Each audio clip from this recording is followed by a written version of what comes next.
ಮೈಸೂರಿನ ಜೆಎಸ್ಎಸ್ ಮಹಾವಿದ್ಯಾಪೀಠದ ವಿಶೇಷ ಚೇತನರ ಪಾಲಿಟೆಕ್ನಿಕ್ನಿಂದ ಉನ್ನತ ಶಿಕ್ಷಣ ಪಡೆಯಲಿಚ್ಛಿಸುವ ಎಸ್ಎಸ್ಎಲ್ಸಿ ಉತ್ತೀರ್ಣರಾದ ವಿಶೇಷ ಚೇತನ ವಿದ್ಯಾರ್ಥಿಗಳಿಗಾಗಿ 2024-25ನೇ ಸಾಲಿನ ಪ್ರವೇಶಾತಿ ಪ್ರಾರಂಭವಾಗಿದ್ದು, ಪ್ರವೇಶ ಬಯಸುವ ಅರ್ಹ ಅಭ್ಯರ್ಥಿಗಳು ಅರ್ಜಿ ಸಲ್ಲಿಸಬಹುದು ಎಂದು ಸಂಸ್ಥೆಯ ಉಪ ಪ್ರಾಂಶುಪಾಲರಾದ ಶಿವಕುಮಾರ ಸ್ವಾಮಿ ಅವರು ತಿಳಿಸಿದರು.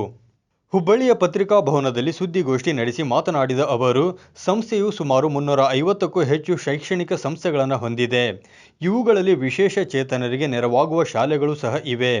ವಿಶೇಷ ಚೇತನ ವಿದ್ಯಾರ್ಥಿಗಳಿಗಾಗಿ ಡಿಪ್ಲೊಮಾ ಹಂತದಲ್ಲಿ ತಾಂತ್ರಿಕ ಶಿಕ್ಷಣ ನೀಡುವ ಉದ್ದೇಶದಿಂದ ಜೆಎಸ್ಎಸ್ ವಿಶೇಷ ಚೇತನರ ಪಾಲಿಟೆಕ್ನಿಕ್ ಸಂಸ್ಥೆಯನ್ನು ಮೈಸೂರಿನಲ್ಲಿ ಸ್ಥಾಪಿಸಿದೆ. ಪ್ರಸ್ತುತ 2024-25ನೇ ಸಾಲಿನ ಪ್ರವೇಶಾತಿಗಾಗಿ ಅರ್ಹ ಅಭ್ಯರ್ಥಿಗಳಿಂದ ಅರ್ಜಿಗಳನ್ನು ಆಹ್ವಾನಿಸಲಾಗಿದೆ. ಇನ್ನು ಅರ್ಜಿಗಳನ್ನು ವೆಬ್ಸೈಟ್ ಅಥವಾ ಖುದ್ದಾಗಿ ಪಾಲಿಟೆಕ್ನಿಕ್ಗೆ ಭೇಟಿ ನೀಡಿ ಪಡೆಯಬಹುದಾಗಿದೆ. ಭರ್ತಿ ಮಾಡಿದ ಅರ್ಜಿಗಳನ್ನು ಜೂನ್ 15ರ ಒಳಗಾಗಿ ಸಲ್ಲಿಸಬೇಕೆಂದು ಅವರು ಈ ವೇಳೆ ತಿಳಿಸಿದರು. ಅಲ್ಲದೆ 7 ಡಿಪ್ಲೊಮಾ ಕೋರ್ಸ್ಗಳನ್ನು 3 ವರ್ಷಗಳ ಅವಧಿಗೆ ನಡೆಸಲಾಗುತ್ತಿದ್ದು, ಅರ್ಹ ಅಭ್ಯರ್ಥಿಗಳಿಗಾಗಿ ಭಾರತ ಸರ್ಕಾರದಿಂದ ವಿದ್ಯಾರ್ಥಿ ವೇತನವೂ ಕೂಡ ದೊರೆಯಲಿದೆ ಎಂದು ಅವರು ಈ ವೇಳೆ ತಿಳಿಸಿದರು.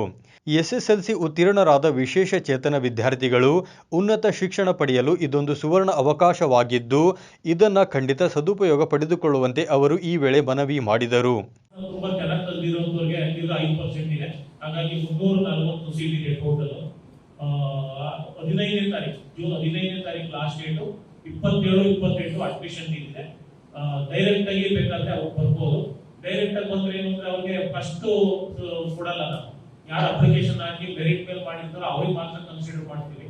ಹಾಗಾಗಿ ಅವ್ರ ಅಪ್ಲಿಕೇಶನ್ ಹಾಕಿದ್ರೆ ಅವ್ರ ಮೆರಿಟ್ ಮತ್ತೆ ಕ್ಯಾಶ್ ಮತ್ತೆ ಇನ್ಕಮ್ ಆ ಮೂರು ಇದ್ರ ಮೇಲೆ ಕರ್ನಾಟಕ ಸರ್ಕಾರದ ಏನು ಪೋಸ್ಟ್ ಸಿಸ್ಟಮ್ ಇದೆ ಅದನ್ನು ಮೇಂಟೈನ್ ಮಾಡ್ಕೊಂಡು ಸೀಟನ್ನು ಅಲಾಟ್ ಮಾಡ್ತೀವಿ. ಈ ಸಂದರ್ಭದಲ್ಲಿ MB Raghu, GS ನಿಡುವಣಿ, doctor Palaniswami ಸೇರಿದಂತೆ ಇತರರು ಉಪಸ್ಥಿತರಿದ್ದರು. 9 ಲೈವ್ ನ್ಯೂಸ್ ಹುಬ್ಬಳ್ಳಿ.